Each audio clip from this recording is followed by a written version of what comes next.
Hey guys, guess what? This winter I'm going to ride my motorcycle to South America. Several months ago I picked up this 97 KLR 650 from John here. He took great care of it and also did a lot of upgrades on it that'll make it more suitable for running a Pan American trip. I'm going to take this motorcycle and drive it to Ecuador to see my girlfriend Gabby in Cuenca. The plan is to start in Patagonia, Arizona and head south to Ciudad Obregón from there, where I'll spend the night. Then it's on to Mazatlan where I'll work on a farm for a while.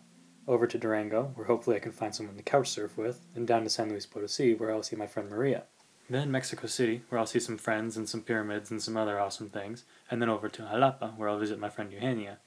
From there, I'll go to Tabasco to work on a farm for a while, and from there I'll jump down to Comitán to spend the night before I cross into Guatemala. Hopefully staying in Comitán will allow me to get to the border early enough to avoid any long lines or craziness that may ensue. I'll stay at a couple farms in Guatemala, and then I'll head over to Honduras to work on a coffee farm. This should be really awesome, even though, I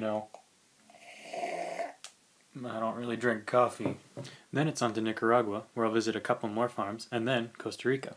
I don't have any plans for Costa Rica, but I put dots on the map anyway to make it look like I have my act together. From Costa Rica, it's on to a couple more farms in Panama, and then to Panama City. Here's where things really start to get fun. You see that dotted line there going through Panama? That means there's no road, and I will have to find a boat to Colombia. This could take upwards of a month, or it could take a couple days. It all depends on which boats are where and when I can find them. And of course I could always pay to have the motorcycle, like professionally shipped to Colombia, but that doesn't seem like very much fun. So the slow boat to Colombia it is then. I'm not really sure where I'll land in Colombia. I hope it's somewhere near Turbo. And then from there I can head south to Quito and visit my friend Andres, and then south of Quito to Cuenca to see Gabby. From Cuenca, Gabby and I will ride south together to La Paz to see our friend Danny, and then from there... Well, the truth is from there I really don't have a plan. I'm just going to ride south until I run out of money, I think. I'll be packing pretty light on this trip, making use of a lot of my old camping gear to help reduce weight. Since it takes a while to pack the bike even in time-lapse, I'm going to go ahead and talk about a few questions that everyone seems to have. Number 1, is it dangerous? Well, the short answer is yes. Yes, but not in the way you might think. It turns out that riding a motorcycle is in fact the most dangerous thing I'll be doing on this entire trip. Quick side note here, did you know that according to the statistics you're just as likely to die paddling a canoe as you are riding a motorcycle?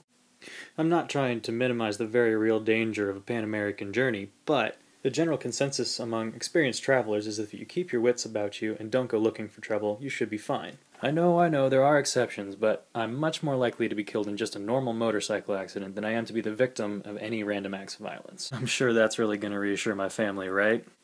Question number 2. Is it expensive? Well, no, not really. When I was in Cuenca last year, I met a couple riders in a bar who said they were doing the trip for under $10,000. I kind of took that as a personal challenge and decided to see if I could do it for less. I think all told, motorcycle included, I'll be doing this trip for about $8,000. Of course, that's really going to depend on how much the boat to Colombia costs. It could cost as little as $400 or as much as $1,000, so we'll see. Number 3. Is it far? Yes. Yes, it is. Now, if you've made it this far into this little video, you should be happy to know that during the trip I'll be making lots more videos, trying to document the entire thing as much as I can. I have a pretty basic setup, just a GoPro and an iPad, but I think it'll be sufficient to get a pretty good idea of how the journey's going.